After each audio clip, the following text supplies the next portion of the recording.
Hi, I'm Pastor Kurt, and this is your 5-minute Bible study. Today, we're going to look at Acts 21, verse 27, through Acts 22, verse 30. So there's a lot of stuff happening here. A lot of things are going on with Paul right now. We're building up to sort of the climax of the book of Acts. There's only a handful of chapters left. But right here, Paul has been arrested in the temple in Jerusalem. And the charge is that he's being anti-Jewish. So right away, in Paul's arrest, we see that there are false charges being brought against him. As I've said in previous videos, there's a lot in the book of Acts that echoes what we see in the Gospel of Luke. Here's another example. Paul is brought up on false charges just like Jesus was. So he's being accused of being anti-Jewish. He's also being accused of bringing Greeks into the temple. Well, it's true that Paul did bring a Greek with him named Trophimus into the city, but we get no indication that he brought this guy with him into the temple. People just sort of jump to that conclusion.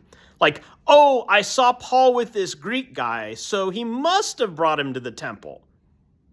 Not necessarily, right? People are coming up with false charges. They're jumping to conclusions. They're making assumptions. And this is what they're bringing before Paul, right? This is why they think that he should be arrested. And this is why he is arrested. Well, when this happens, they start to beat him. The soldiers start to beat him and accuse him of things. Well, in comes the Roman tribunal. He's the guy who's in charge, and he has a commanding presence.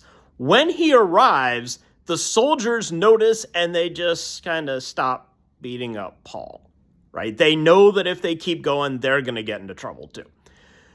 The tribunal speaks with Paul, and he asks him, he's like, aren't you, Paul, the Egyptian who's been stirring up this revolt? Paul's like, no, that's not me. Paul then tells this guy the story of his conversion. He's like, okay, I'm not this Egyptian guy, but let me tell you who I am. So he kind of gives his backstory. He explains where he came from and why he's been doing what he's doing. And he finishes by saying, I'm a Roman citizen. Why are you beating me if I'm one of your own people?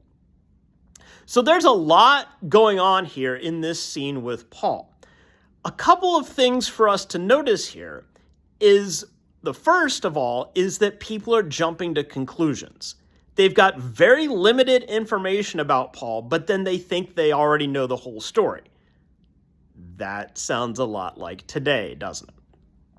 Sometimes we only get little tiny bits of information about people or about events, and we think we know the whole story.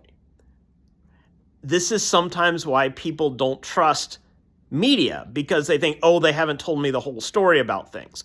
Or even just with other people, when you're talking to people about events that you know about, maybe you're not knowing the whole story, or maybe they're not telling you the whole story.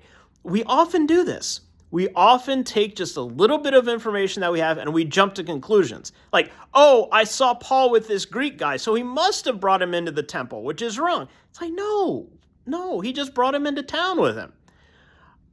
And we see this tribunal guy jumping to conclusions about Paul. It's like, oh, aren't you this Egyptian who was stirring up all this trouble? It's like, no, he wasn't, right? This passage here should remind us not to be jumping to conclusions about people.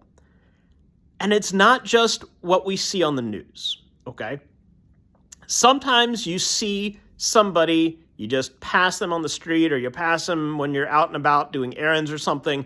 You catch just a glimpse of them, of what they're dressed like, or their age, or their behavior, and you jump to a conclusion about who you think that person is. Right? Everybody does it. But we don't know the whole story about that person, and that person doesn't know the whole story about you. Maybe they're jumping to conclusions about you. as we see in this scene, jumping to conclusions like that just causes more trouble.